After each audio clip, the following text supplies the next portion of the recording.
Welcome to the moo. The moo. Stew. The mooest of the stew. Stew. Where did that come from actually? Just happened. Yeah, but who said the moose stew? The moo. Don't know. Huh? Welcome, folks, to episode 5 of the Moose Stew podcast. Today we're joined by David Eriksson. Hi. Say two. I will let you start by telling us a little bit about your background, who you are, where you come from. Background. It all began 24 years ago. Through a collaborative effort between a female and a male. I was brought into this world. I later realized those were my parents. And then I grew, both physically and mentally, through different means, and eventually ended up in Ireland at the Moose Stew. Boom. Short story straight in. Yeah. And there were some things happening along that time. So a lot of tangential. Yeah, some things. A lot of tangential stuff between you and Superman. But you're from Sweden. I am. Whereabouts in Sweden are you from? From the south of Sweden, the part where the accent is the one that no one else understands in Sweden. Okay. So yeah, other parts of Sweden wouldn't like me and my accent too much. Yeah. How come? South Sweden, it's just they don't understand us. Okay. And I guess that gets annoying. We talk very. That's how it sounds to them anyway. They say we have perch in our mouth at all times. So it's like. Okay. Which maybe. Cool. Spit it out. Fair play. What was it like growing up where you grew up? Pretty cool. I grew up in an immigrant-heavy town, so kind of the type of town the media portrays as criminal or ghetto for Swedish standards, I guess. I never had any issues whatsoever. I never saw it as and realized why it would be an issue, and it never was for that reason, I would say.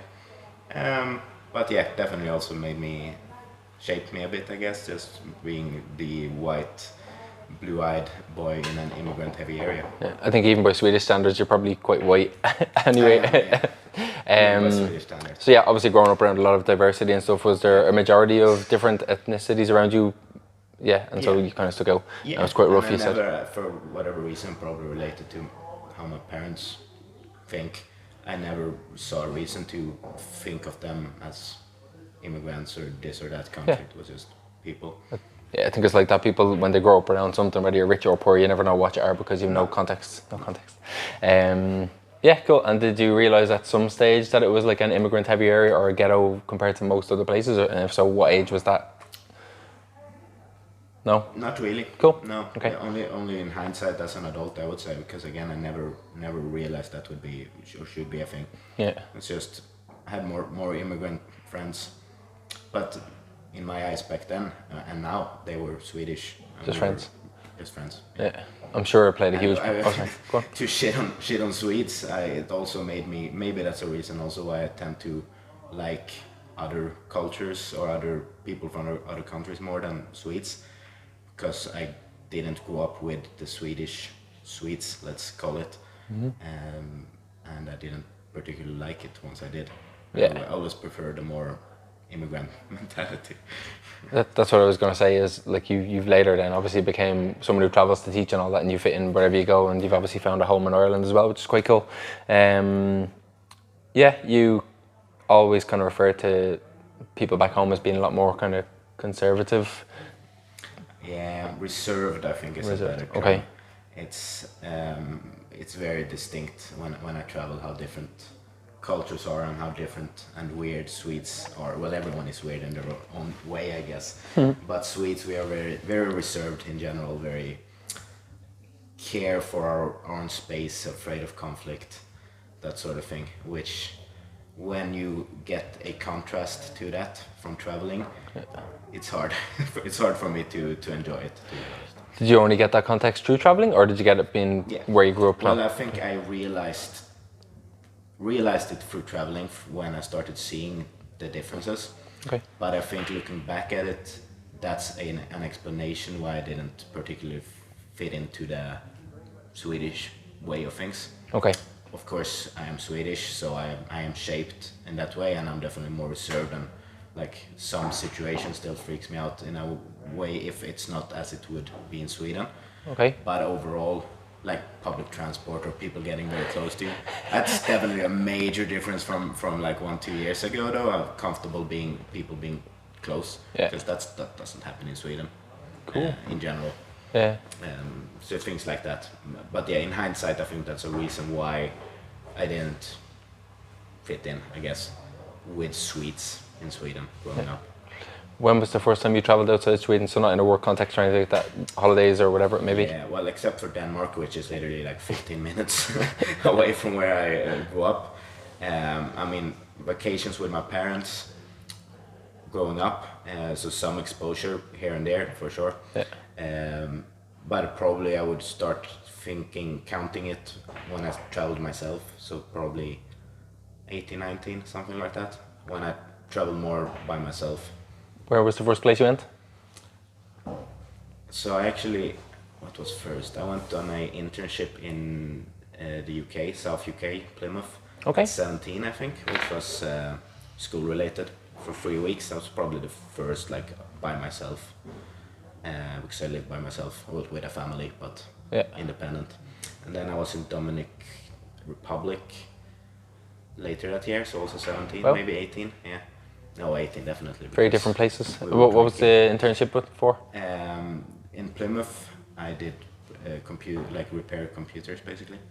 Yeah, I studied technology, believe it or not, which is like hilarious looking back at, because my grades were the worst in math and physics related stuff, which is basically all it is in technology. And I excelled very effortlessly in languages, or I don't really know the English terms for it, but it's like, everything else basically. Yeah. Except math. I mean, I studied a lot of it, so I'm not shit at it, but of course, it's my natural. Yeah, you probably just use it in different ways, but you're definitely clued in. Yeah. Very much so. I never had issues with it, particularly I had issues with school, for sure, but never with learning.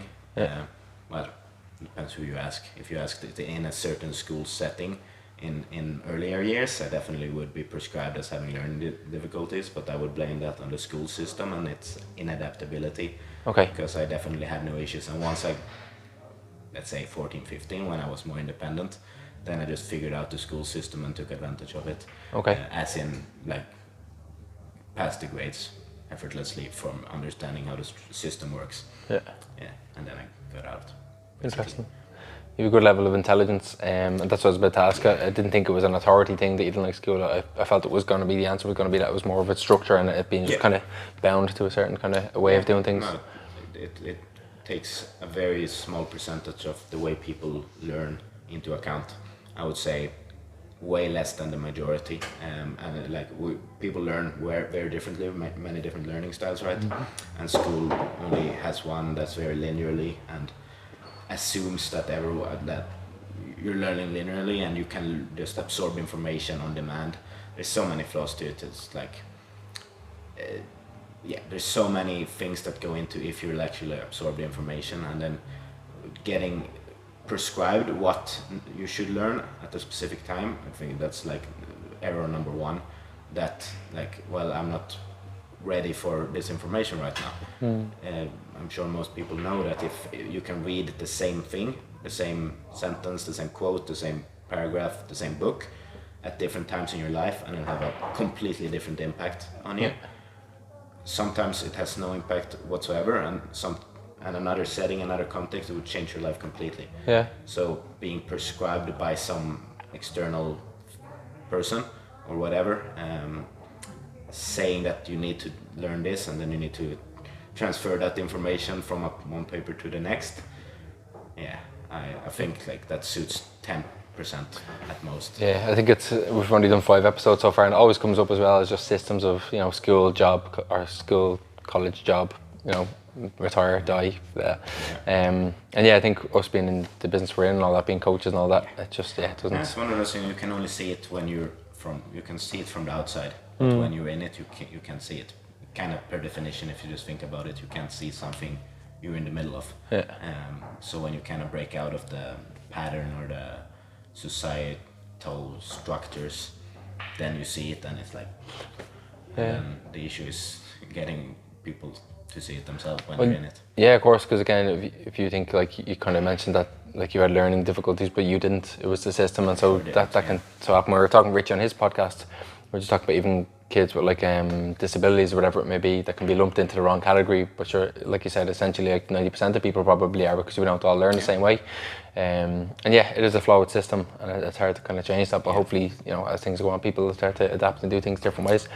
It's one thing I love about Tony Riddle and Ben Meadow, two friends of mine. They homeschool or unschool their kids, and that's something I'll battle with Lucy as well. Just knowing she's in that, and then thinking, okay, well, is the good that can come of being in school, does that outweigh the bad? Yeah. And so social interaction and bigger groups, and then just being forced to figure certain things out as well. Do it, yeah. And then there's always the argument of me going through the process and realizing that wasn't the way I was learning. That ultimately led me to very profound self-awareness and insights that's now making me very able to learn in the way I do. Yeah. Maybe that wouldn't have happened, or most likely it wouldn't have happened without going through the bad. Yeah, of course. Yeah. Side of it, which, like, you can always flip it and see it as a beneficial thing. Yeah, I think any experience shapes us one way or the other, and I think bad experiences are they're not bad experiences really. It's just but takes define them as it. Yeah, exactly. Yeah. Cool. You were good at table tennis when you were younger and kind of heavy into computer games and stuff, so you generally have a very competitive side to it and a very intense kind of go deep in. Least, yeah. Can you explain to people a little bit more about how good you are at table tennis and kind of your time with computer games? I played football as everyone else in Europe pretty much growing up, early years, and then I think it was from playing table tennis at school, kind of as a hobby. I was like, this is pretty cool. Probably my parents were like, okay, let's check it out as a sport. Yeah. And as the common denominator with everything, I get obsessed. If there's something that triggers me, makes me feel good, which is very often related to competitiveness, okay. That makes me go just tunnel vision into that. And that happened with table tennis at like 10, 11. And then that was life for a good few years. And I just tend to become, for that reason, very good at things, because I just go into it fully. Was that the first time you twigged that that's how you were? Well, I was 11, so there's like no self-reflection kinda, but to note that I was highly competitive, that would be a very, very basic, quick observation to make for anyone. Yeah. It wasn't pretty most of the time, because an 11-year-old doesn't control his emotions. That doesn't exist. So it wasn't even about winning. It was about living up to my own standard, which was impossible. So I could be up 10-0, lose a point from fucking up in some way, and lose it. Yeah. Just flip. Many broken rackets, but definitely also taught me, made me realize when I got older in that, the necessity to control your emotion. Yeah, it's interesting that you said that it was the hormonal response that actually made you want to do better, like that kind of dopamine response. I've never heard you kind of say that before when you were talking about table tennis as being the reason why you're competitive, because you got that kind of feeling off it. It's definitely related to that. It comes back to a nature-nurture argument or discussion, I guess. But I would say my competitiveness is nature. It's just genes, neurotransmitters, and there's something there that makes me feel better when I'm competing. And it's definitely a core personality trait as well, in more regards than a sport or a competition setting. That shapes my personality. Yeah. And I think that's more nature rather. But yeah, it definitely manifested itself once I started playing table tennis. And then that was a major lesson to mitigate its detrimental factors. And was there a turning point where you felt like beating people wasn't as important as maybe being part of a circle, or like in this environment here, you don't necessarily want to be better than everybody, or at least not brash about it if that's the case, because you're then part of a tribe as such. Was there a turning point, or did it happen where you felt like, okay, maybe being the best isn't the most important thing, maybe actually having... Well, in table tennis, if I'm in, that's why I'm not in a sport, for one part of it anyway, because I should be the best. I would be the best, no question. that's, I think still, if I were to go into a specific sport, aiming to compete, that would be my mentality immediately. There would be no enjoyment out of just it. Yeah. It would be, the enjoyment would be in winning. So that's my personality. But then I definitely learned to separate when it's not Coffee!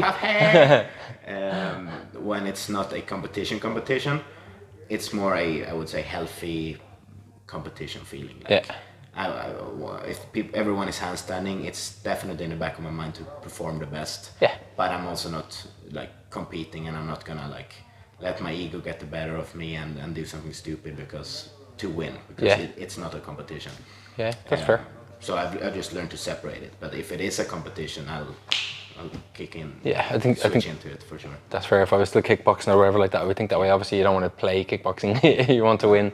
But that's an interesting one though that I keep seeing in as a coach as well. That some people get the value of it through it, like it's an intrinsic thing. They just enjoy it, whereas others need to strive towards something to get the enjoyment, like being goal driven. If you're like, some people would just, it's about the journey, it's about enjoying it. Sure, but maybe for some people it is about the journey, but it's the journey when you strive towards something. It's not just, you can't go blindly dabbling around.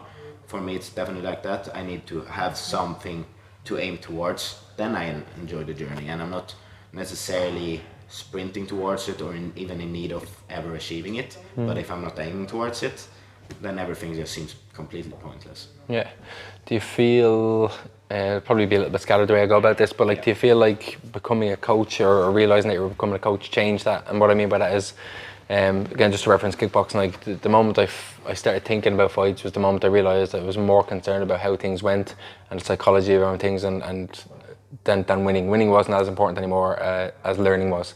And so that's the moment I can identify where I felt I was becoming a coach, looking back on it. And is that kind of what happened when you got out of table tennis, or?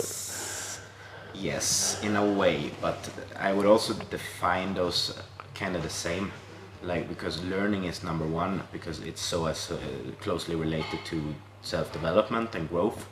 That's what it is, and that is winning, I would say, in life in general.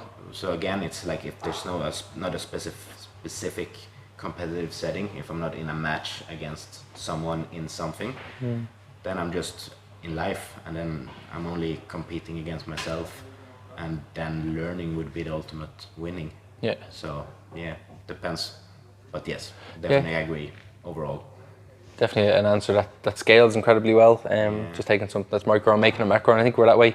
When did you become that way inclined? I think I asked you for a book recommendation the last time you left here, which was like 3 months ago, and you said Ralph Waldo Emerson's Self-Reliance on audiobook, and I listened to it that week, and instantly it just gave me exactly what I needed for that week. I was having a shitty week.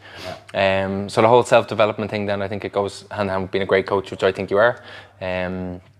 When did that start then? Like, what triggered you into that? Have you always been that way inclined? I've always been introspective, for sure. I'm very analytical and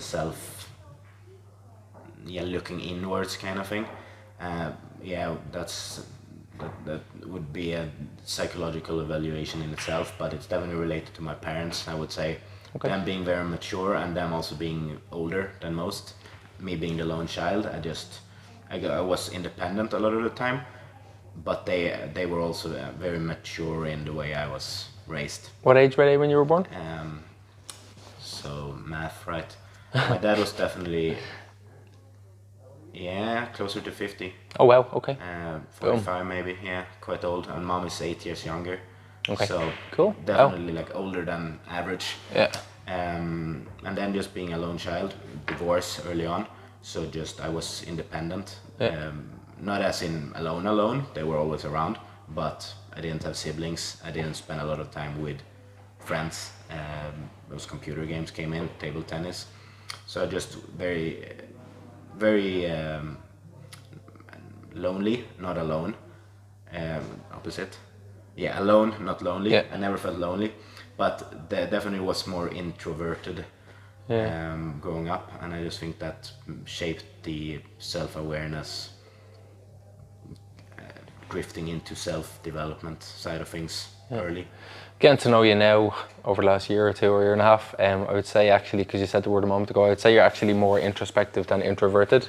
Yes. And so I think you just need your moments. I think I'm similar, of just space. Introversion, extroversion is highly contextual. It gets very complicated in just defining it.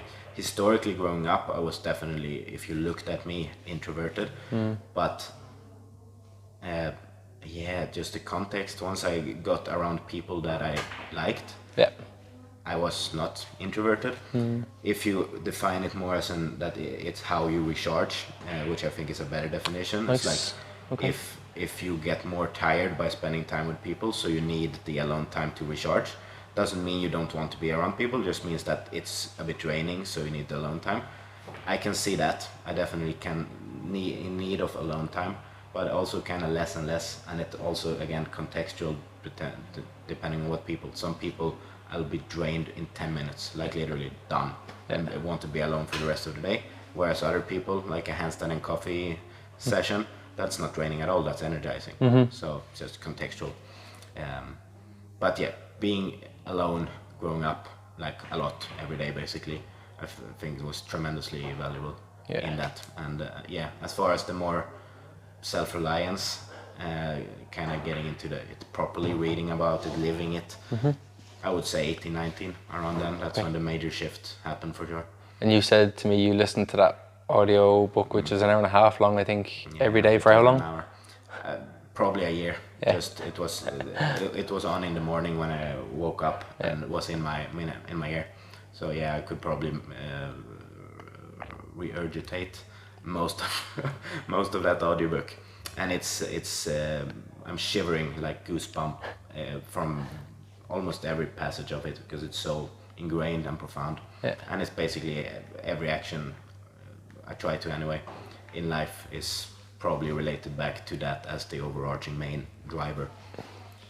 What did you get the most from it, if there was even one thing that was the main thing that was you clung on to? The title self-reliance. It's just you start at an individual level, you sort yourself out, you focus on developing yourself, and that will spread in itself, but it will also make you able to help outwardly. And I don't think you should focus outwardly ever. I think you should focus inwardly, because that will just have that effect naturally. And the last few years I'm seeing that more and more and more, and I've never had that intention. So in a way it's kind of mind-boggling when something external benefits from me in different regard, whether that's through coaching, teaching, just a conversation, and you see something actually benefited, because that was my intention. My intention was self-reliance. Might seem like egotistical in a way, which I guess it is. It's just not egotistical, as I wouldn't define that as a negative term, basically. I think the interesting thing, I suppose, about being humans is that we're interdependent, and so self-reliance, you could look at it and be like, but nobody gets by themselves, and I don't think that's what you mean by it anyway. It's just like starting inwards and then what it means to me now. Giving you the tools then to be useful to other people, and if other people don't ever come along, you still have the tools to be happy in and of yourself. It's super. That's it. I don't think you should be in need of anything external ever, including happiness, including every word. You should be able to do that and be happy without anything external, meaning money, meaning anything. And then, because then also everything is a bonus, everything is a benefit, and then you appreciate it truly. It's like, I don't need this, I want this. You're quite stoic. Are Swedish people quite stoic in general, or is it just unique? We'd have to define stoic. My immediate reaction is fuck no. Very few people, like extremely fucking few people, are stoic according to the definition I would have. In the more general, I would say misguided definition of it, then probably, as in we're like a bit less reactive, less like more. So how would you define it then? I would define it as being fully in control of your emotion, not as in not having emotions, but in being fully able to detach from them and choose whether to react or not, and to put anything you can control, you control. Anything you can't control, you let go, and realize the best thing to do is to let go, because you cannot control it, and that's that in every scenario, always. Would it be fair to say if it's something you can't control, though, you probably would want to understand it? So knowing you a little bit, I would say, like, you know, you're talking about this kind of introspection and all that. I'd say somewhere in that, if you can't control it, you at least want to work around understanding it rather than trying to fight against it. If I can't control it? Yeah.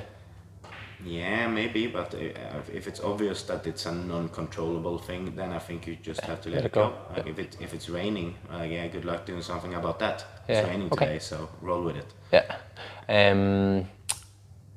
Lost my train of thought. Just to keep that analogy going, like what you can do, then focus on that, like umbrella, like stay indoors, like water is not dangerous, go outside anyway. Like focus on that, don't focus on it's raining, fucking shit.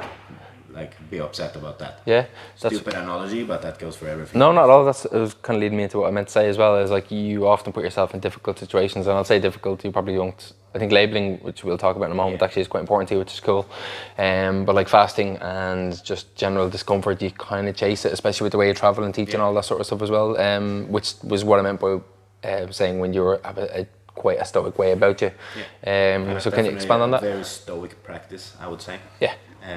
Practice discomfort, voluntary discomfort, as it's called. I think I slowly started to relate discomfort to growth, because it's if you get past the discomfort, then it will result in growth. So the more I did that in different ways, the more directly they aligned. So now I'm more afraid of comfort, hilariously enough, because I associate that with stagnation.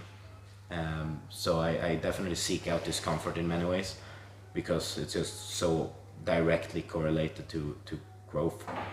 And I think that was a kind of slow process that's probably began by reading and studying and understanding it in theory, seeing it made sense, and then slowly by practicing it, it just became very apparent. And now it's at the stage when I kind of freak out if things get a bit too comfortable. If I can sleep if I sleep in the same bed and it's a bed, I will probably end up sleeping at the floor. Just like when going to bed, it's like, yeah, no, I'm gonna sleep on the floor. Okay. Just freaking out, which is probably a bit excessive, but that's like your fears drive you more than anything else, I would say. So being afraid of something and choosing that yourself, I think is very powerful. So choosing to be afraid of comfort, in my case, it's a choice. I think two good motivators are fear and love, and they're generally, it could be one or the other, and you could easily frame that as saying, well, it's not that you fear something, it's that you love growth. Because I would think you do things out of love, not fear. Actually, I wouldn't say you're afraid of things. I'd say you're maybe a bit of both. I don't know. I mean, I would say though they come with each other. But sure, like I'm definitely more driven for the love of self-development, let's say, and that is related to the discomfort or exposure to not comfortable things. But that also means that I will be afraid of something else, like, for sure.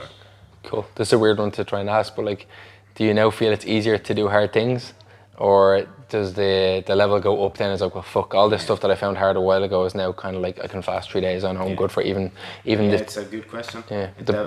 Yes, in one way it's like dosage dependent as everything in life, and when you get more accustomed to something, let's like use weight training as an example. When you're at your limit strength wise, using 100 kilos, that slowly becomes comfortable, and to get any benefits you'll have to increase the weight. It's the same for fasting as an example. Like eventually it becomes a bit too easy, but it doesn't completely negate its benefits. And I think it's also like there's so many ways of doing it, like let's say horizontally, so you don't have to just, okay, I did a 5-day fast, next time it has to be 6 and then 7 and then 8. It's like, yeah, no, that's not the right way of approaching it. Keep that as a tool, and then introduce something else that's discomfortable. There's a lot of possible discomforts in life. When did you start fasting, and what was the main reason for it? Looking back, I was never a breakfast person.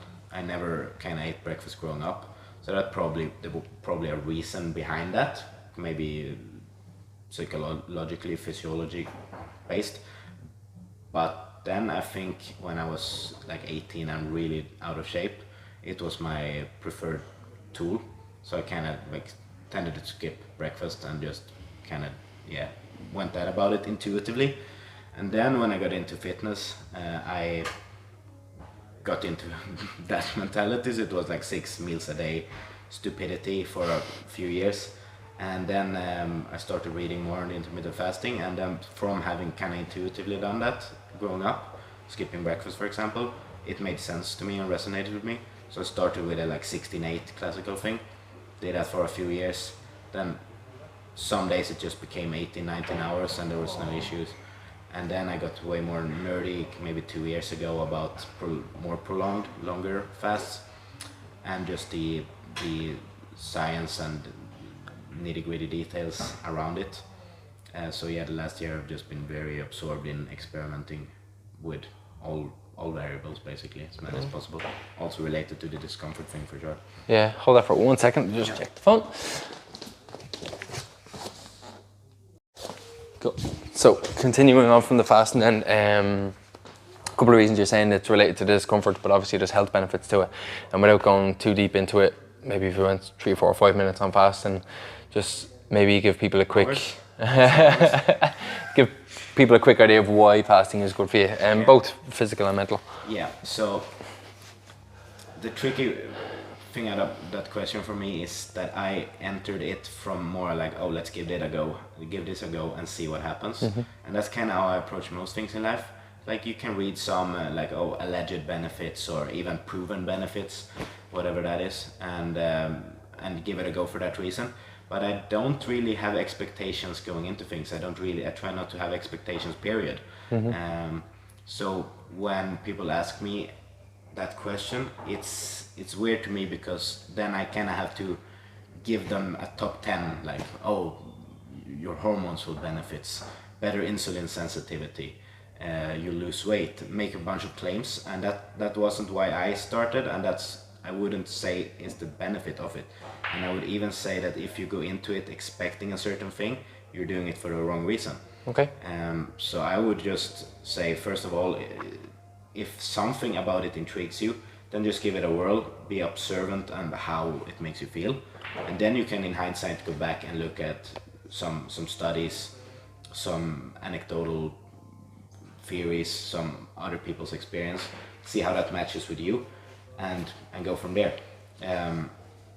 As far as the things that are proven or a bit obvious, is like you limit your time you eat, your window you eat, which will make it for most people easier to control that. Then I think one underestimated aspect of it is fasting as a very broad term, not just from food, just abstaining from things. If you're always exposed to something, you will be less sensitive to it and too addicted to it. That's exactly what addiction is. And we are food addicted. Like, try to deny that. We're definitely addicted to food. So just abstaining from that to some extent, I think is tremendous beneficial. Same as doing that with social media or with anything that you always have exposure to. So that's how I would invite people to look at it from the get-go. More experimental and more like, okay, I have stuffed my face with food every 3rd hour or every 6th hour for many years. Let's try not to do that and see what happens. That's how I would invite someone to go about it, because I'm not too comfortable making specific claims that it will make you lose weight and make your insulin sensitivity better, although there are studies and examples and definitely had tremendous benefits in physical regards as well from it. It is gonna depend on a lot of things, so I don't like selling it using that, if that makes sense. Yeah. If there was one thing you've got from it or learned from it, then, so you're fasting for what, 2.5 years? Yeah, the longer ones, they're like 16-8 has just been an ingrained habit. Okay. I haven't eaten breakfast for forever, like that's just doesn't make sense to me anymore. It's just an adaptability thing. It's also definitely related to my philosophy on life in general. It aligns very nicely with not being dependent on external things, as we covered. It doesn't make sense to me to completely lose your shit because you haven't eaten in 3 hours. if you're at an airport or for whatever reason you're not exposed to food, period, or food of a quality that you would want, or you're gonna get moody or hangry. That's the most bullshit term ever. Hangry. It means you don't have control of your emotion. Tell it to my daughter. It means, Yeah. Well, that's what it is though. Like because she's a kid, and if you're an adult and you can't control your emotion, like it's pretty pathetic. Yeah. And hangry is definitely one of those. Another benefit of fasting, and I could go for hours on this, trying not to, is a better relationship with food. And you go through a few days or even one day, however long, you realize like, oh, I'm still alive, huh? Go figure. Like it's not our ancestors had Tupperware containers with them at all time 3 hours. Like they finally killed an animal and they packed it up nicely in containers. It's like no, they ate all of it and then they didn't, because they didn't know the next time. And they did not die because they didn't eat in 2 days. We would not be here if that was the case. Yeah. And just very logical thinking. And again, I'm not making a claim that because of that everyone should be fasting. But it is a way to understand in your own body that, oh shit, I'm still fine even after not having eaten for 2 days. And in many cases even like, oh, I actually feel better. This is pretty cool. Brilliant. Yeah, you were talking And about. I'm in charge of myself. I'm not a slave to having something external being a necessity for my mood or energy or whatever. Brilliant. I think because a lot of people seek that in relationships, in food, like just any of the things that are, It's a common denominator across the board because it's their basic life philosophy, I would say. That quote, the way you do anything is the way you do everything. I think we have overarching things, philosophies that guide our actions, and whether you're aware of it or not. And I feel I'm aware of it, and it kind of reflects when you look at it like that. That's a common denominator. I don't want any external thing to control me in any regard, and that reflects my motivation behind fasting. Yeah. And I don't think that's a coincidence. So. Yeah, it's cool, and it's a great chance to train in those responses by fasting, so that if shit happens, you're just definitely a good practice. Yeah. Carrying over to other things too. Yeah. And a discipline is another major motivation for me, obviously, to practice discipline, and it's related to the discomfort, for sure. What's the worst thing that can happen then? So if you're so kind of hell bent on discipline being the main thing, or never feeling like there's external stuff. I mean, life happens, so there will at some stage be shit that like just knocks you sideways, and you're like, oh my god, I wasn't expecting that. That's life.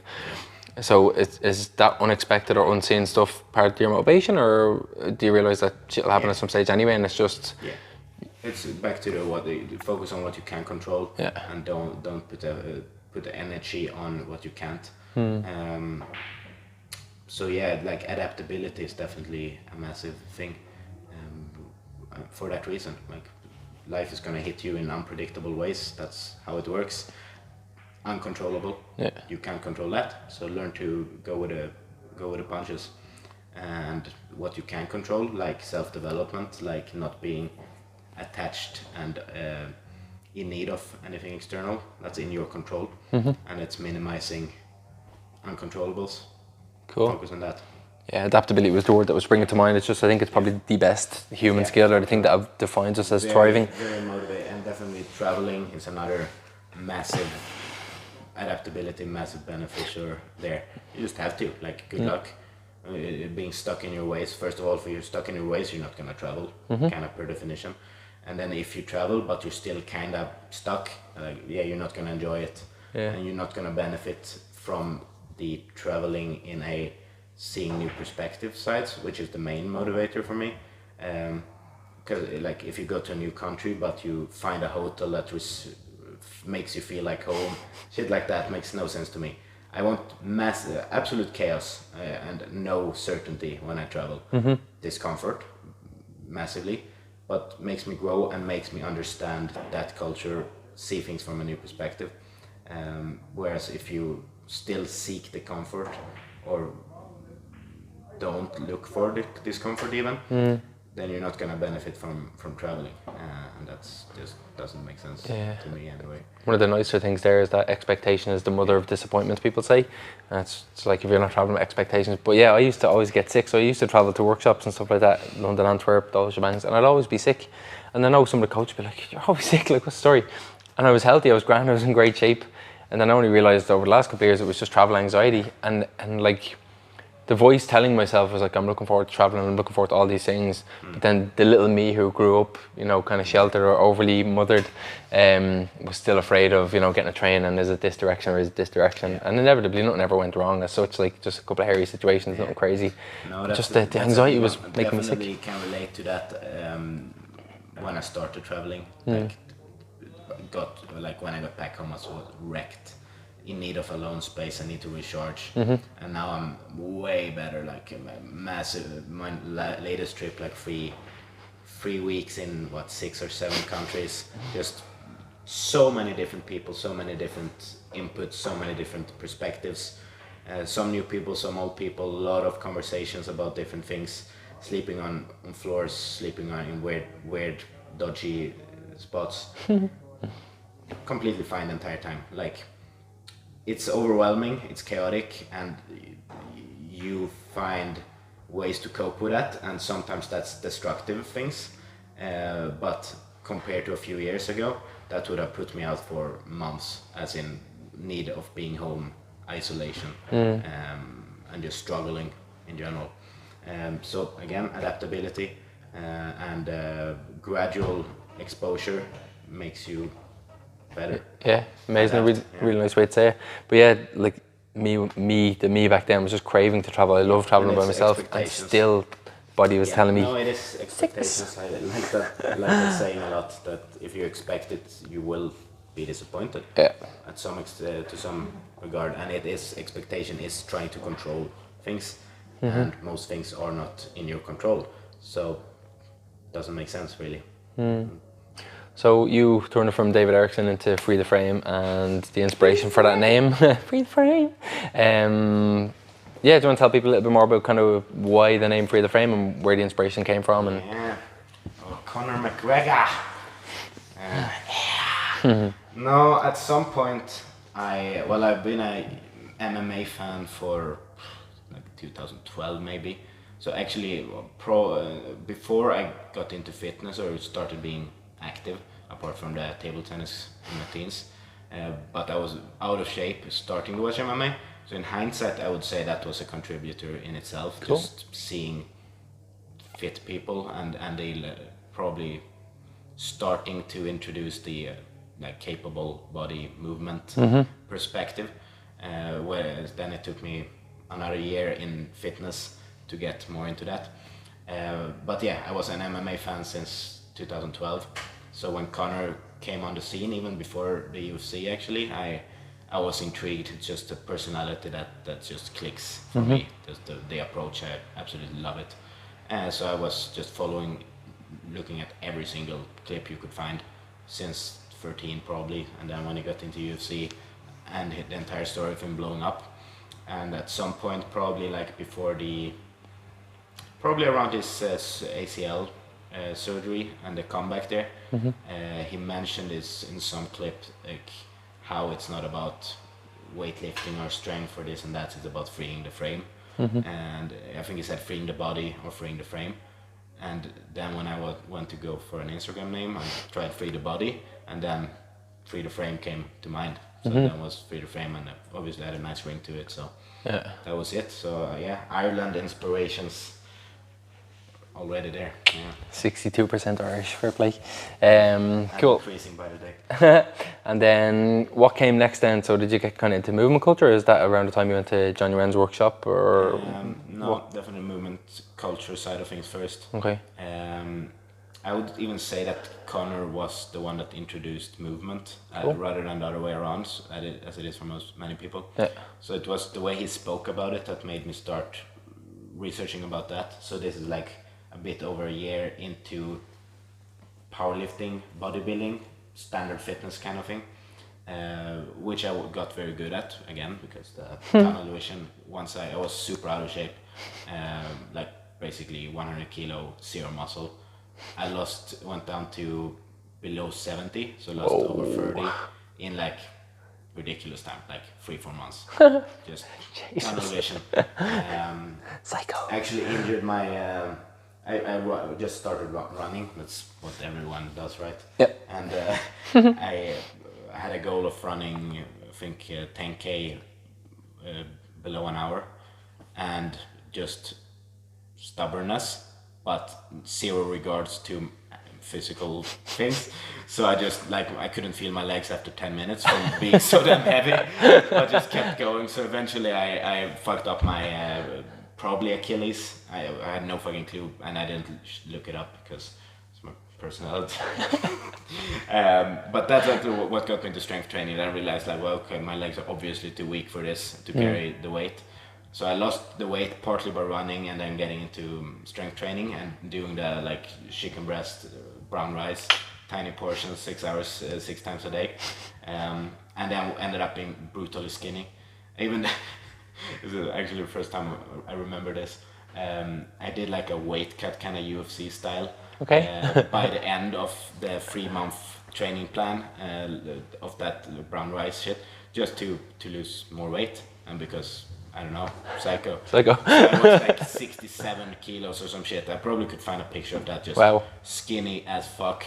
Yeah, I could weigh in for a UFC fight and look the part. And then as the goal was to gain mass after that. And then I got more interested in performance, which in that circle is bench, deadlift, squat. So that's what was next, and I got to pretty respectful numbers within half a year. The 1,000-pound club was a big goal, I remember. Okay. So probably 190 deadlift, 150 squat, nice. And around 1 kilo bench. So yeah, again, just obsessed, and in hindsight realizing I'm quite inclined to get strong. I just like it, and my body seems to like it as well, probably related. Yeah, and then I realized I was just incapable of moving my body in a flexibility sense. I just couldn't touch my knees, really bad. Which is hilarious because I deadlifted so much, so I somehow grabbed the bar right. And then Connor was along this time as well, and then eventually that got me into researching movement. So it was Edo, GMB was a big one early on, and I did their programs, flexibility programs, and just got into that. And then it's just one thing on the next, and complete absorption in it since then. So 4 years. Was it a realization that you couldn't move very well and therefore fear, or was it a love of movement, seeing what potential there is? I would say more intrigue. So Okay. love, more this is fucking cool. I want to dive into this more. Rings were a big one, seeing people train on rings. GMB had a ring program. But definitely, I would say the reason why I got into shape from being out of weight was not love related in that sense. It was definitely desperation, and I think if we're honest, that's most people's when they make very distinct life changes. It's from desperation. It's oh shit, if I continue this, that's not good. Let's make a change. So in a way, that's fear based. Yeah, I wouldn't consider that that's fair. A bad thing. The movement, I would say same thing. Actually, it was very in sync with me quitting a sales job, which is actually the only employment I've ever had. It's on my list of questions. Nice. A few people know that. I definitely had a kind of another, let's say one major life shift out of desperation was when I got in shape through running and fitness, and then another was after quitting the sales job. I was in bits for a few months, a reason we can get into, and that's when. So there's some correlation here. Desperation, difficult times tend to foster and build big changes, big profound changes, and that the second one there was movement. Yeah. And that realization. And that's been you then. That's been you then for the last 4 years, is it? Yeah. So that's mid 15. Yeah. So a bit over 4 years now. Cool. Yeah. Did you adapt to movement training as quickly as you adapted to losing all the weight, or adapted to powerlifting? Did the body just kind of get in gear with back bends and handstands and whatever Both. people deem movement? Depends how you define it, because it's a broader spectrum than powerlifting. So it's like should say though, like I never got buff from powerlifting. I was still kind of skinny, making the lifts a bit more impressive. But I guess I just didn't do it for long enough for my body to really adapt physically, as in putting muscle on. So I was more skinny, lean back then, and when I got into movement, I guess that helped. So in the first year, it was just being super stiff, and slowly that getting better. Like some attributes came easier, like back bending came a bit easier. Forward folding, I remember I could like get to touch my toes fairly quickly.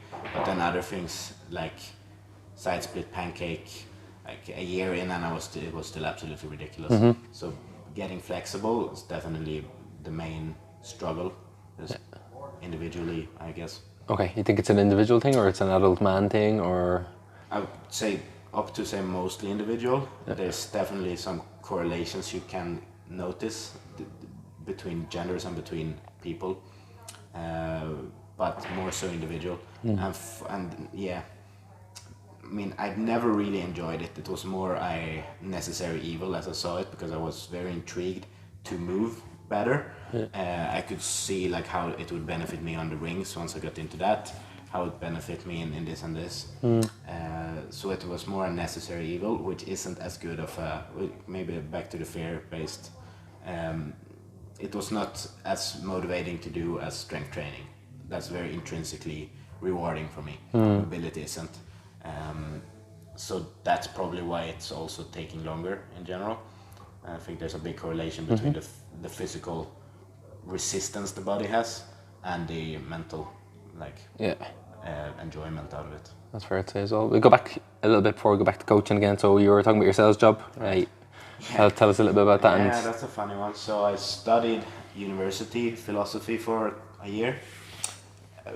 Realized school is shit. You're still only 24, right? I'm 24 now, so now that must straight out of high school, must be the equivalent here. So I was like 18. I did 1 year of philosophy, and that's kind of when the getting in shape, not being a fat smoking philosopher, which is fucking hilarious in itself. Stupid.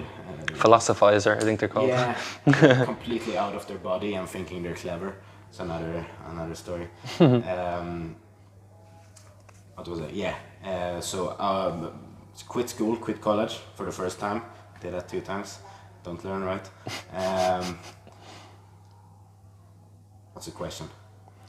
The sales job. Sales job, yes. So basically a summer of nothing after philosophy, and then needed a job, needed money. Never been employed other than like the internships, testing the waters, and just ended up like taking some random interviews. This sales job, this guy interviewed me, asked me to come along the next day to knock on doors. I was just, okay, I guess. knocked on a few doors, and he was a salesman, he was a team leader, and he just played the cards right to get me into it.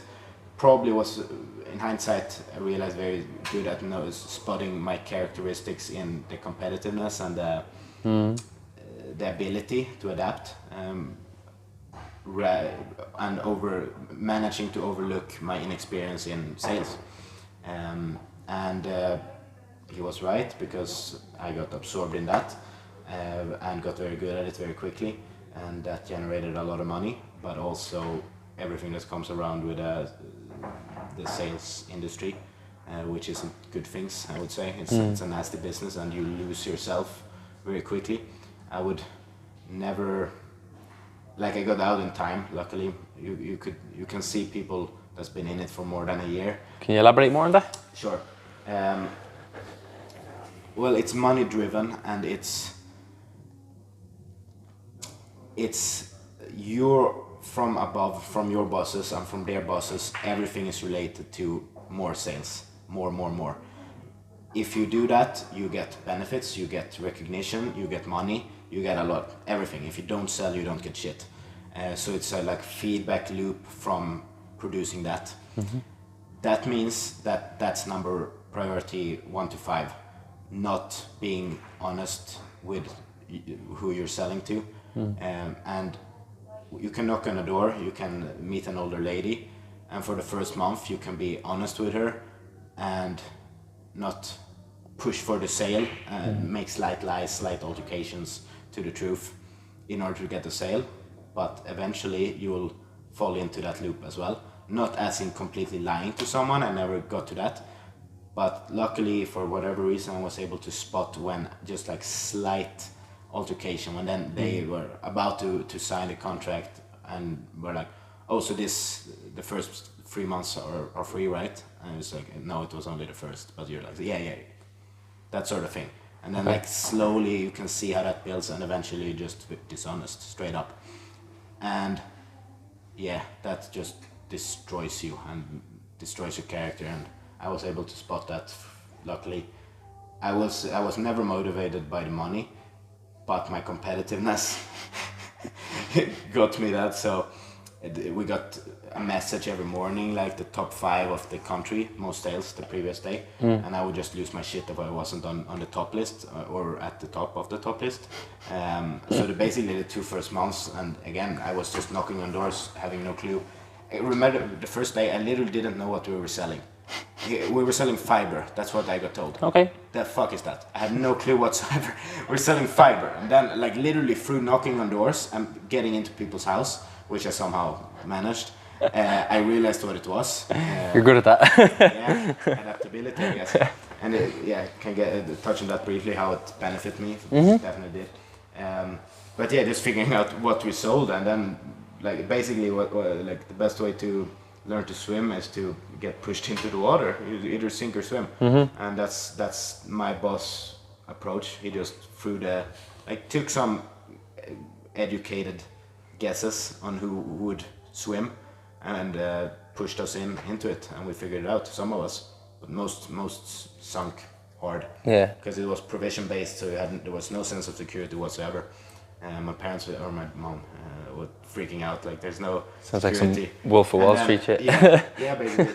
And then I just through competition and wanting to be on the top list every day for like 2 months, got my first envelope of my salary, and it was like 7 grand or something. Just first salary ever, first employment ever. So I still didn't really care though. It was still like the competitiveness of the damn top list. Eventually, like 4 or 5 months into that though, I started noticing the bad behaviors and got out of it. Have you always, actually hold that thought for 1 second, I just checked the phone. We are still good. Have you actually, second. So continuing on from the topic of work then, have you always been, so what you're saying is essentially it was unethical and that you didn't like it once you realised what was going on. Have you always been that way, where you didn't want to get one over on people, and so being competitive is one thing, but then when it comes to actually like selling but at the cost of the person's, whatever? I guess so, yeah. I mean, I think I was raised in a good way there, and never felt the need to. I mean, will say from being introspective that I don't necessarily have I would be able to do it. Well, I did do it for a bit, even if it wasn't straight up lying to people. I don't really have the consciousness. What's the word I'm looking for? I don't necessarily feel bad over it. So I think it's more seeing it, how it's a lose-lose cycle. Okay. How it slowly will make you be less trustworthy towards yourself and from others towards you, and how that's just a bad feedback loop to get stuck in. I think that's why I got detached from it, and there was a lot to this sales job that wasn't very good. Just relationships also with it, a shit ton of hours of work. My training started suffering, which was, again, this is just as I had got into fitness, so it was tunnel vision. Okay. So when that was kind of fading, I had to sacrifice a session because we were going to some random fucking spot my boss decided. I didn't like that. I felt like I remember one occurrence actually the day I quit. I spoke with my dad. It was my birthday, hilariously enough. Epic birthday that was. It was one of the worst days ever. Anyway, I called him and I just realized it was the first time in my life that I hadn't called him regularly, like talked to him properly. And there was like a very, very slight detachment to him. Like extremely slight, not as in this isn't my dad, but just a feeling that I've never felt before, as in the connection, because we're very close. And that just like, no, fuck this shit. And I just resigned right there, which had consequences, but yeah. So yeah, I guess some part of me is we're very aware of that, partly the honesty towards the clients, but also what it was doing to me, probably more so. That's one thing I admire about you as well. You do have the courage to make big decisions, and you don't really have to take too long to think about it, which is cool. No, I'm actually I'm very rational in the way I break down things. I think of it from every angle, but ultimately my decisions, and even more and more so by the day, is gut based.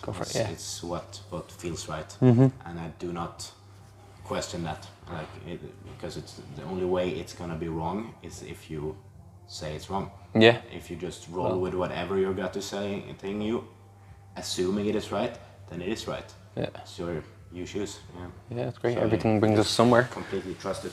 Cool. And then so you made essentially like a U-turn, to say the least, in terms of like earning way less money and doing a job that's all about people. None. For a good 9 months or something after that. I was just living from that money from that, and that's when the movement came in. Okay, so definitely a reason there too, that I had the money covered, didn't have to care about that. Great. So I could just like double sessions a day of movement-y stuff. Really got into it that way. Then I attempted the college thing again. Okay. Which lasted for a term. It must have been a subject. So I did sports science because that was very much aligned with what I wanted. It was just then I realized school was the issue, the structure, the system, the people, the everything around a college, especially in Sweden, I would say. Yeah, and then I got out of that, and then when life began as it is now. Yeah. I assume it's around the time frame ish, but it brings us a nice segue into kind of like someone like John Nguyen, who is a teacher. So he teaches people to get certified and things, but he's a remarkable teacher and he's very likable and relatable and stuff like that. Something like that, when you meet a teacher like that, you're like, this isn't school, this is a teacher teaching people, and all that. So what was that first experience like? Was that the first workshop you went to, by the way, or had you done some stuff before that? No, the first was GMB. Okay. So that's like late 2015, probably like half a year from being into it. Then I did, then I just immediately started hosting people as well. So I hosted GMB, I hosted Yuri, and then eventually hosted John, and that's the first time I met him. Yeah. But then we have a major gap of my ACL incident. So there's like basically a year into movement and kind of just getting in the swing of things, a massive major knee injury. So that just took not a break from movement. I would say that I made huge progress in many regards, but as far as attending workshops and that took a pause for a year, like mid 2016 to 17. So it was actually after that I hosted John.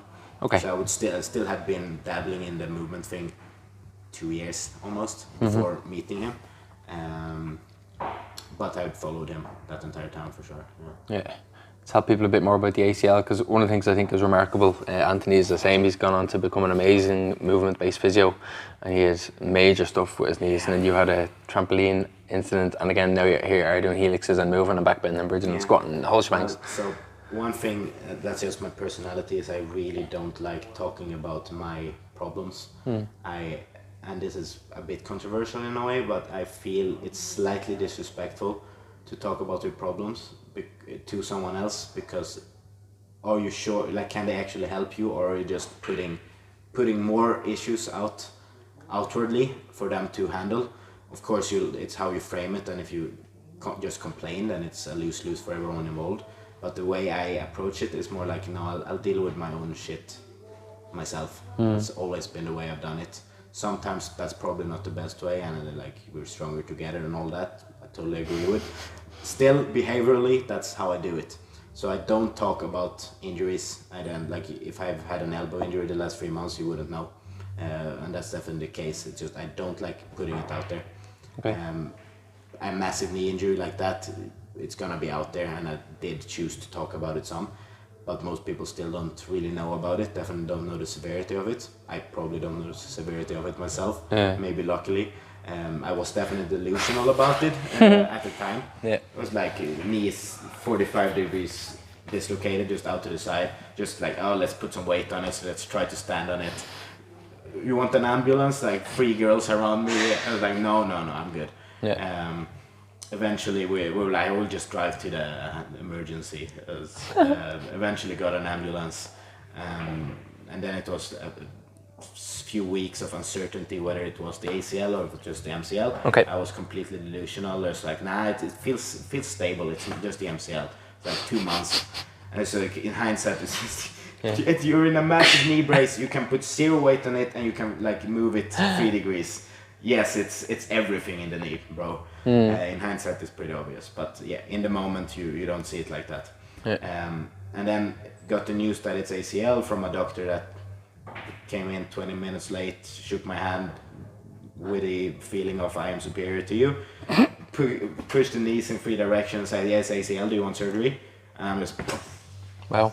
fuck, no idea, I don't know, which was a mistake in hindsight, because he just went, oh yeah, we'll think about that and we'll decide next time I meet you. Okay. Which of course was another fucking month, because you have to schedule that shit. So that made me go 1 month, get on the waiting list 1 month later. Yeah. So then I decided for the surgery, and then it was like a 5 months waiting period for the surgery. Okay. Luckily, it's free in Sweden, so that's a benefit, but there's still a waiting time. So I was just about like making it ready for the surgery as good as possible. So basically got to a stage when I could run, like jog comfortably, but nothing more than that. And then knowing you're gonna be set back to square one after the surgery, and then had the surgery, and then it's just continuous process from then. Yeah. But it taught me a lot about perspectives, taught me a lot about people, not necessarily in good ways. I would say I became more disagreeable through that process. I would say psychologically disagreeableness is highly related to competitiveness. So that's just a personality trait in me. I am very disagreeable, as in not having the need to please people or compassionate, that was the word I was looking for before. It's also related to disagreeableness. Serial killer. Very compassionate. What was the analogy with that? Yeah, like the process of rehabbing. People coming up to you. Well, what the doctor said, same doctor also said that it will never be the same, that sort of thing, which just maybe beneficial thing, because that made me so fucking mad. It's not Which for 99% of people, that's going to send them the other way. Yeah. Like, oh fuck, it's never. And that's the story then. That gets me so mad to this day, because luckily I went the opposite, and it was it became a thing of proving people wrong, which is also I made more extreme than it actually was. I was like, screensaver, prove them wrong. It's like, who are you talking about? Like, there's a few people that said a few things. But in my mind, it was like, I'm gonna fucking show people. Yeah. So in one sense, it helped me. But then just meeting people in general, like with a knee brace on, and they're like, oh, what happened? You explain the story, and they go, oh yeah, I had that 15 years ago. It's never the same. That sort of thing. And then just stupid comments in general. So definitely made me more cynical in a way about people, which has evened out, and I'm not like, I understand it, where they're coming from as well, so not too extreme in that, but also in definitions around terminology, how you talk with yourself, diagnose yourself, and also how to diagnose other people, as the doctor did to me. Saying things like that is only detrimental in my mind, and then it's like recovery time. That's like, how long did it take you to recover? And I always went like, well, what the fuck does that mean? You have to very specifically define what that is. And if like, okay, if I'm a football player, you could define this as returning to your sport. Yeah. That doesn't mean it's the same. It's not gonna be the same. No one is arguing that's nothing is ever gonna be the same. That's life. Everything is changing. And if I have an off day, it's not the same. If if I'm sore from the previous practice, that's a limitation in my body, and I'm less able to perform in one extent, which then compensates with something else. That's it every single time. So you have a sore shoulder one day. That's the way I approach the knee and still do. Like, yeah, maybe there's in one very isolated, if we zoom in on only my knee function, it's probably worse than the other knee. Doesn't matter though, because it's the body as a whole. Yeah. And how can I move my body as a whole?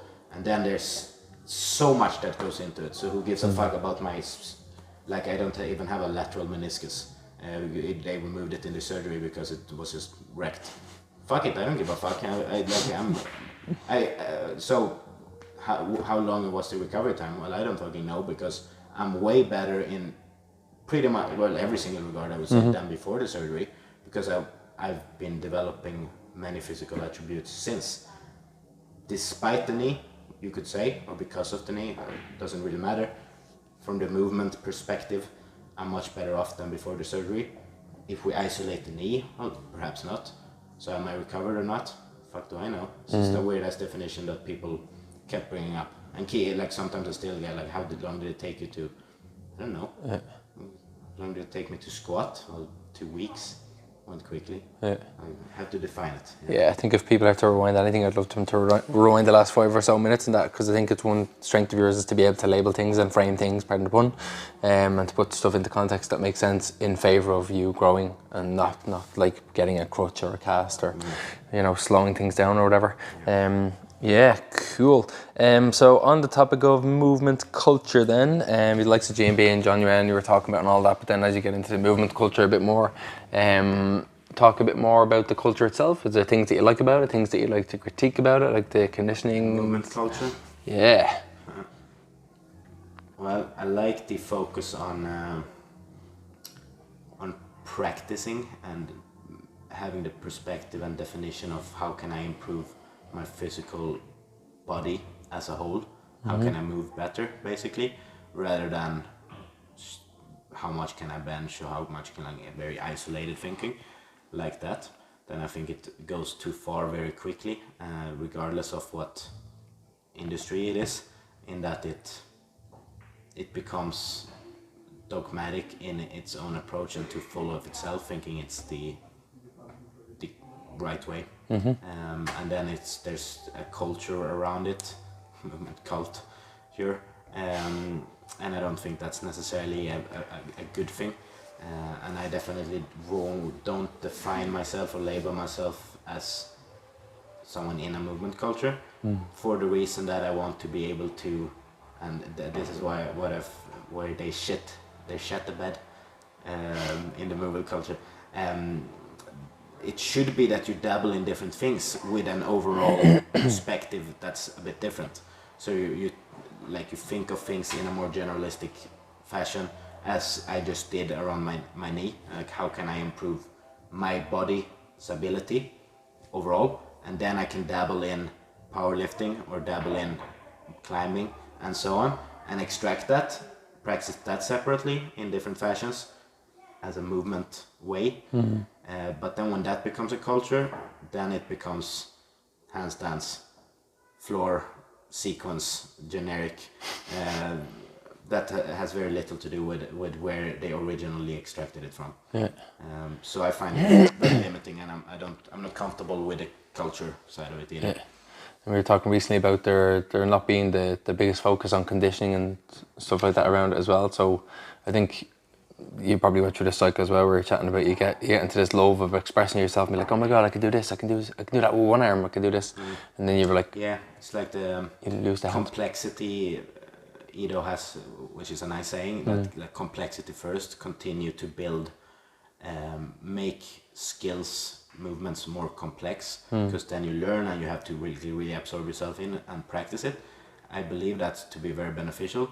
That doesn't mean you should negate the other things, and I guess you could say that the basics, but like conditioning yourself not just isolating yourself to handstand and then just vertically leveling up, like more handstands, one arm handstand, press handstand, or chin up, stronger chin ups, one arm chin up, just always going vertical, expanding it, and that includes conditioning as like CrossFit style or running simple patterns. It's like there's not necessarily complexity or skill development to a large extent, but it's tremendously beneficial from a health perspective, and then people completely forget that because they get absorbed in the building complexity side. Yeah, you were talking about cardiac output and aerobic stuff being like low-hanging fruit that everybody can and should do. It's so fucking simple. But then it's also, it gets harder in a weird way, because when you get into learning handstands or complicated motor, very what's the word, motor learning. There's a Swedish word in my head, motoric, Swinglish. That's hard in the beginning, but in a very, very different ways. So if you come from fitness and sweating and heart rate being high into handstands, it's very difficult, but for a completely different reason. That's excellent, and that's basically what we promote and what we teach. But then people get into that and their heart rate is never above 120, and they're not able to push themselves, and that I find just pretty pathetic, to be honest. Like, guilty. You can do no, I wouldn't say, like, it's still no. It's a weird one though, and then especially when you start thinking you're above people, because you're like, I see things differently and I move differently and I build complexity, and you can't even like get through like some grit work, just sweat, make it ugly for a bit, and then I mean we can get into the benefits of that just physically, which is obvious. People get to one-sided very easily. On both directions, and I think it's in our case it's more important to highlight that that's also the case in the movement culture, and like cool, do that, and that's exactly what I'm teaching and living from, teaching the gymnastic skills, the handstands and so on, mobility, but let's also be able overall, just don't go so damn far on one side and stay there. That's pretty much exactly what your intention was, probably, as you got into it, to be broader and like, oh shit, there's an entire new world, like explore that and then combine it with all the other ones too. I think we were talking about generalism the last day as well, of like sometimes being a generalist means spending a year doing weightlifting and then you know it, and then you do the next thing for a year and you box for 2 years, and then maybe 5 years down the line now you're generous because you've gone deep into things, not that you've pitter-pattered in between lots of them and just sprinkled. Never been a boxer, never been a lifter, never been anything that like, which is the movement culture, and it's definitely for the most part that I need to avoid to fall into myself, because there is a lot, everything is intriguing basically. So I think it's more about keeping the overall perspective and focus where it should be. So when you dive into, or if you choose to dive into boxing completely for a year, you still kind of in the back of your mind have it as okay, how does this teach my body to be more able? And you're not deluding yourself that that's the one thing or the best thing, and that's like, or like when people get like, I don't like running, that's such a common statement, and I would definitely agree. Doesn't mean you shouldn't do it though. It's like when learning handstands, everyone knows that sucks at times too, but if you want it, you do it. So just balancing things better. You could probably have a similar critique of CrossFit or fitness in general, in terms of like any system or any one way of doing things has flaws. You teach out of a CrossFit gym. What would you see as the biggest things, or one thing you'd like to change, or what do you admire about the CrossFit box you're working out? Well, first of all, I'm up to, just because that's, people like to shit on CrossFit, and I'm all on board. I can shit on anyone. I'm perfectly happy to. I'm way better than that, than praising people, honestly. But people shit on CrossFit for wrong reasons, and let's be honest here, for the same reason as the conditioning side, you're not nearly as tough as most CrossFitters. They're tough motherfuckers. They might execute really shitty push-ups, pull-ups, and be bad movers or whatever you want to label it, they're still tougher than you. Let's set that first. And if you took a bit of that and were able to dive into a CrossFit gym for a day and just hang with them, detaching yourself from your perfect executed pull-up, like lower your own standard for a bit in the context, because in the context that is correct, and just do their thing. I think you'd benefit from that as a person tremendously. And I think the CrossFit community is amazing as a community. I'm not interested in going into a specific community for like that is it. I'm cool would be I worked at a CrossFit gym for 3 years and trained predominantly out of it daily. Got a lot of amazing people, but I was still like detached from, I'm not in it. And maybe that's a fear of labeling myself, possibly or most likely. But yeah, more good than bad. No doubt about it. It's fair. And it's nice. A lot more to learn than people give it credit for. So people love to shit on it because it doesn't match your definition of what a pull-up is. Yeah, it's fair. Context. That's nicely put. And what about the fitness industry as a whole then? Because the more I see things evolve, hopefully, people realise, and Anito said this years ago as well, the yogi and the CrossFitter and the martial artists. Most critical about. In many ways, unfortunately, I think it's doing more harm than good, which should be the the irony. It does, yeah. I think there's so many things that's severely under-focused and other things that's severely over-emphasized, like weight loss. Just the overall perspective of the fitness industry, I think is flawed psychologically, and keeping your analogy, it's more fear-based. It's you need to get away from this, so it's all like fear-based. Do you think you need to lose weight? You're not good as you are, kind of thing. Yeah, I would hope that there's different sections. So there's fitness, and fitness might be for that person. So like 100 kilo you at some stage went, holy shit, I need to lose weight, and so that's not necessarily a negative thing. That's like, the way this is going, I'll be 120 and I'll be dead. So if you look at that, you're like, weight loss. Well, then weight loss is not the devil, because you feel like you need to get in shape. So maybe if we realised that there was a fitness industry, and maybe it was for the person who was in a self-loathing state, and maybe that is what they need. But then maybe when they get to that point, they should realise they can break out, and now they can do a practice like CrossFit that champions being fit, or movement that champions using your body, or something a bit more nourishing. I don't know. There is definite benefits to it as well, but it seems to me that when people make a distinct shift, they can use fitness as a tool for that. But I don't see like the fitness industry necessarily pulling people in to help them. Yeah, it seems more money. Like, you had a massive breakup, or you just got severely overweight, hit a point of desperation, and just like, shit, I need to do this. And then that was there to some extent, and you got into that. So if you go from that angle, it seems to me that that's kind of the entry point. And then some people bridge further, as I would see it anyway, as in thinking about it more in an overall generalistic term, or trying other things, branching out from just fitness, or staying in fitness if that's exactly, they hit the spot immediately from an enjoyment point of view. Because maybe that's more, they realized they loved it. They got into it because, oh shit, I need to lose weight. But then it was just, oh, I love this is amazing. Yeah. Perfect. But I think we can basically separate from the people that do get results when they start and the people that don't. And just spin their wheels. Yeah. Because they're definitely loving it, right? Yeah, I suppose, yeah. So. And I don't think, my point was that the fitness industry doesn't seem even related to like bringing people in and helping them. Yeah. It's just there. That's right. As a big thing, and then people's psychological approach towards it is what makes or breaks it.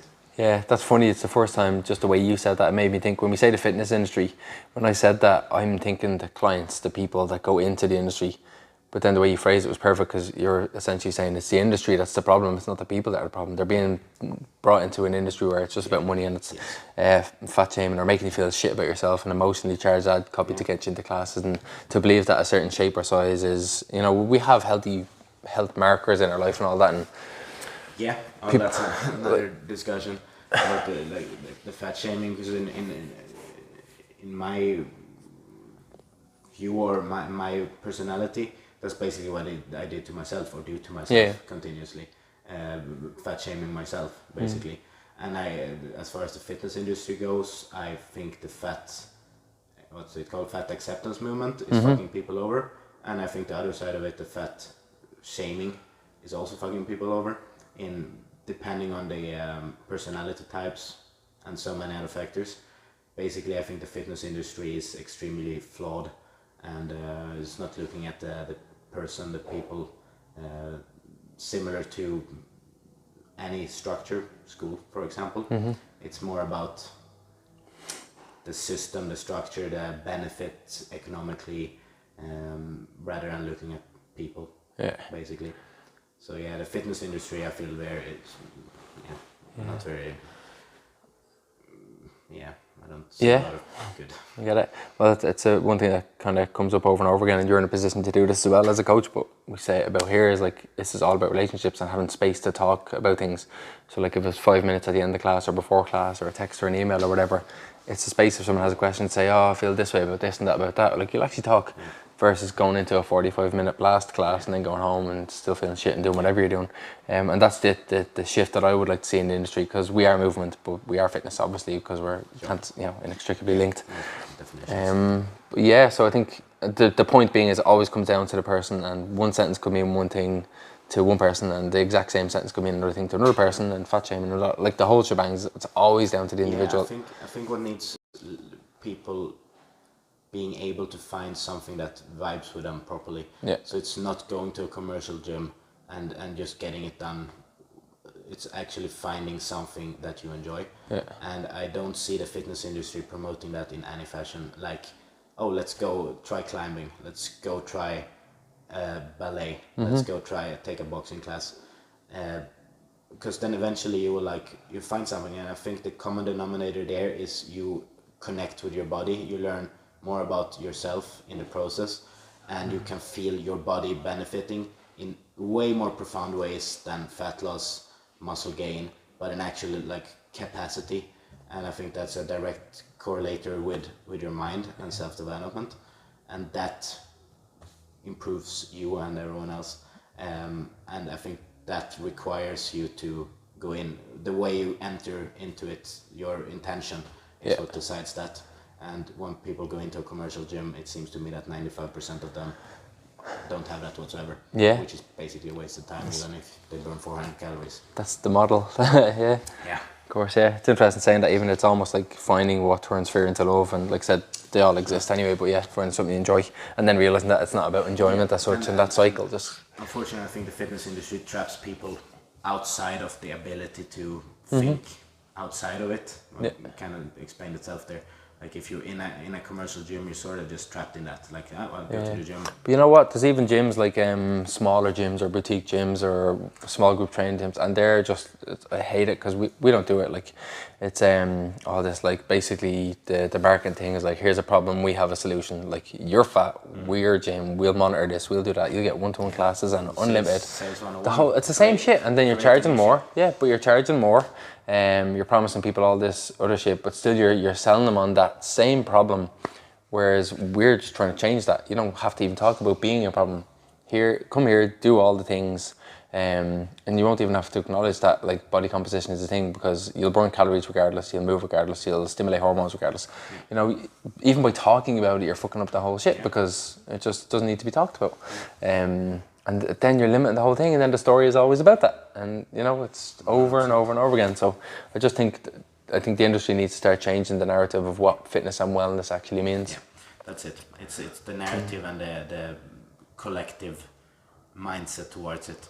So there are some there is some force for good in that it's not just machines. There's other exercise movements to do at gyms, but it's still not gonna change if the mindset, intention you go in changes. We'll see what happens, but Cool. Back to yourself a little bit more then. So your growth, like I met you a year ago or a year and a half ago, just over a year ago. Yeah, I think we like when I properly met and we connected was last summer, so a bit over a year ago. Yeah. So I'm always telling people who are in here is like when I met you first it was like your boy, and then you came back a few months later and it's like he's grown up a bit. And the next thing you came back it's like you're a full grown man who had just changed dramatically. As well. Yeah. Can you talk about kind of that? I'll just go and check the phone. Yeah. But can you tell us a little bit more about how your year has been and what the main cause for that much growth has been? It's absolutely mind-boggling and impossible for me to put into words, because like time is a weird fucking thing already, and the last year is just completely impossible to put my head around. It's gone fast in a way, but just the amount of experiences and profound growth, and looking back at who I was 1 year ago is completely mind-boggling, as I can relate because it was me, but it's so far off from who I am now in many regards. So it's like how you choose to look at it. Cause like if I could look at it from like a physical standpoint. Well, I was skinny, but apart from that, you could, if you look at it in isolation, it would seem that I'm fairly much the same. But as a broad perspective overall, it's just like whoa, insane. And when if I look back at footage, whenever those 1 year ago Instagram comes up, it's just insane that that's only a year. So just a shit ton of growth and inputs and perspectives and belief challenging things. Yeah, it's going deep and having the courage to do it. I think you've intense to think about. I think you've a tremendous sense of maturity for someone. Go on, sorry. Since my brain is firing, like we're not going into defining time. You got like 15 minutes left. Speaking of time, an issue. But it's the intensity and how profound your experience is, more than the amount of quantity. Nice. Time. So like the way I've connected with you and everyone around here, it does not make sense that that's basically less than a year, of which I've been away a lot of it, traveling or back home. Absolutely makes no sense, but I think that's just the intensity, and when you absorb yourself fully in it, when you're in it,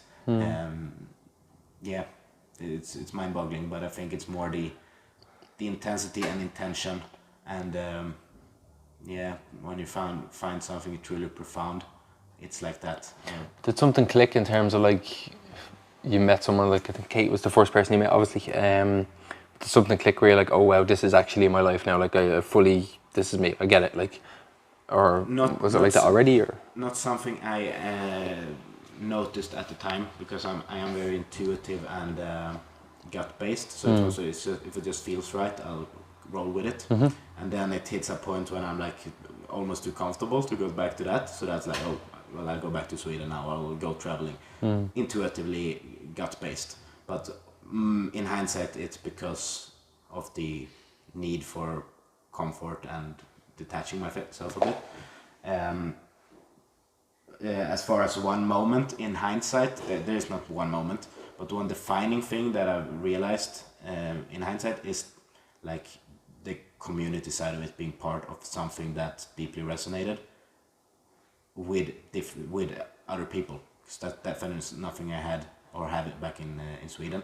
Like a friend here and there, value from a physical practice, from many things, but as far as like people around me, that definitely was the first in Ireland, coming here, especially last summer, and no doubt that that's the number one thing what made me stick around, come back. Yeah, I think you got that when you travelled, and it's one thing I want to ask. We do have like 10 minutes, but I traveled to a lot of countries now. I met a lot of people. I could stay in either of those countries, but I'm staying here. And there's good reason for that. And it's nothing I've necessarily analyzed super deeply while in it, but in hindsight, it's because the deep connection and then that's complex why that is, I guess. Yeah, it's obviously mutual because it's that connection, which is cool. And again, it has to be mutual. Rule number one here is connection. Like that's basically it. So quickly, there's a couple of things I want to ask. With traveling, how have you found the culture to be? Because it seems like they're quite receptive with you having Insta friends who then let you stay in their place for a weekend or a week and train with them and do all that sort of stuff. Yeah. It's a recent phenomenon, obviously, because of social media. Like an Airbnb was developed there, that kind of whatever, but purely people you've never met before, but then all of a sudden you're hanging out with your training and all that. How has that been? Mostly good experiences. Overwhelmingly good for sure, and just hit someone up, and they're generally just eager to meet like-minded people, and most people are super generous in hosting, and then it's like you bypass so many weeks of the initial get to know each other stage, because you have the same interest, you have mutual friends, so you just like kind of start profound discussions straight off the bat. That's what I found. So you bypass the superficial layers, let's say. Maybe that's also a nature of being into this, that you're not really interested in that. So you connect much, and I'm definitely not engaging in that whatsoever anyway. So you just cut through that and connect quicker. So it's overwhelmingly good experience, and I think that's also why people are inviting and generous. Cool. And just a lot of different personalities and people. And again, I don't go into it with expectations, and I don't define like, oh, this was not the most fun guy. It is what it is, and they are who they are, and that's that. And then I stay in Ireland. Couple more. What characteristics do you like most in a person? Self-awareness. Okay, cool. And do you think it's the same for a client? What do you admire most about, or what do you hope for most when a client gets in touch, or prospective client? Oh, it's the same. Self-awareness. That's the foundation of everything. Okay. And I could not all the like work ethic, communication as a coach. That's a high one. But I think nothing ever is gonna trump self-awareness, because it's just if you don't know how you work, you won't be able to communicate that as a coach or as a person, and then you won't build a connection with them anyway. So I think that's just the bedrock where it all should be the main focus always. Cool. And I think, or I realized that people that are very self-aware, even if they have a lot of behaviors I don't vibe with, or I don't agree with them, or whatever, I can overlook so much if they're self-aware, and they kind of like just, that's me. Not in a fixed mindset way. Okay. It's like that's just me, and I'm not gonna change it. Yeah. But just realizing that you have certain behaviors and not taking yourself too seriously, and just like we have a really nice saying in Swedish, and it's like you give yourself fully, kind of, to the situation, and just don't take yourself too seriously. Just give off yourself. Cool. Kind of. Dance like no one's watching. Yeah, and I think if you're self-aware, basically.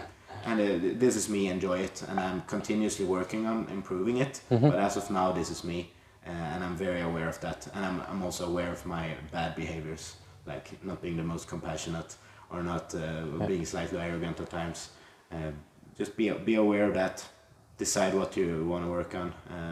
Continuously improve, but the awareness is the first one.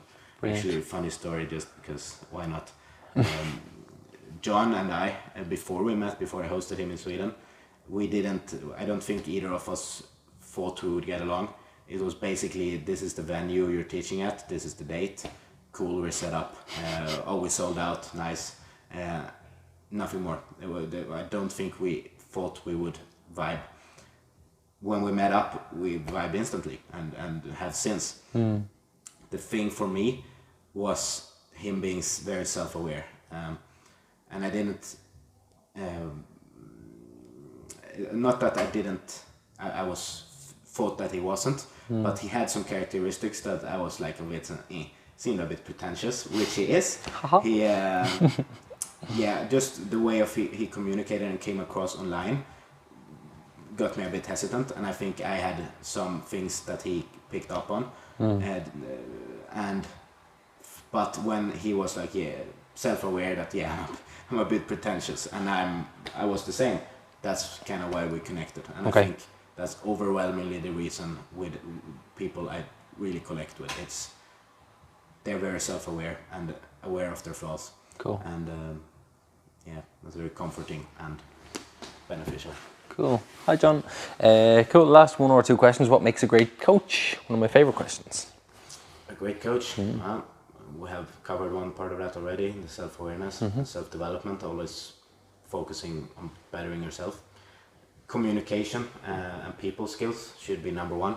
Way the fuck before actual knowledge in the subject you're teaching. Because if you can't do the act of teaching, then what the fuck does any knowledge matter? And that's, many teachers lack their ability to communicate it efficiently. And then you have to dive into psychology to realize that people are very different and learn in different ways, as we started out with. And you have to adjust and adapt your teaching style all the time, continuously, based on who is learning. And then you have to dive into different way of doing that, whether it's physical cueing, if it's a verbal, how you say it, and then if it didn't connect the dots for them, you try another way. And this you have to do by observing them in real time and making adjustments on the spot. So it's a lot of emotional intelligence, it's a lot of people skills, it's knowing and researching communication and how psychology and how to efficiently communicate. That's the most important, and the most, like, very little actual knowledge in the subject. With that in point, I'd pick over someone super knowledgeable but ineffective in communication. Cool. Nice. Very good answer. Anti-school. And then of course you should strive to have both. Yeah, like, of course. For sure, Yeah. knowledge is very important, but focusing on, as a teacher, communicate it efficiently. Brilliant. Do you think at age 50 or 60 you're doing the same thing now, or do you think like traveling the world teaching? Yeah. So when you say the same thing, my mind goes like, as in continuously improving myself. Yeah. Being you and just that's what I'm doing in my mind. Everything else is just a vessel for that. Okay. So whether that takes the, and like I'll at some point in my life, I'm sure I'll live in a cabin in the middle of nowhere, just complete fuck people mode, for the better. If that happens, that is because I think that's for the best move self-development wise at that specific time. Yeah. So that would be my definition of that, in which case, yes, most definitely I'll still be focused on self-development, whether what vessel or way, what the tool I use to accomplish that I don't know. I'm probably not the same as now. Yeah, cool. Probably calm the fuck down a bit. Last thing, is there anything you could recommend to people, or a piece of advice you'd give to people, whether it was someone from age 10, someone age 20, whatever, if you could meet every single person and just say this one piece of advice or this book or whatever it is, what would the thing be that you would prescribe to each person? Yeah. Can't say self-awareness. Yeah, definitely good. Well, lower your expectations for sure. Don't. Yeah, that's we covered all the like Stoic principles. That's basically it. Don't focus on what you can't control. Focus on what you can control, and then that's what I would say. Perfect. I wouldn't say more than that. Cool. Is there anything else you'd like to add as we wrap up? No, I think I'll spare people. Cool. The end. The end. Thank you very much. Oh. You have to hug me now. Yeah, you do. Thank you very much. Good. Boom. Weird noise. Mics.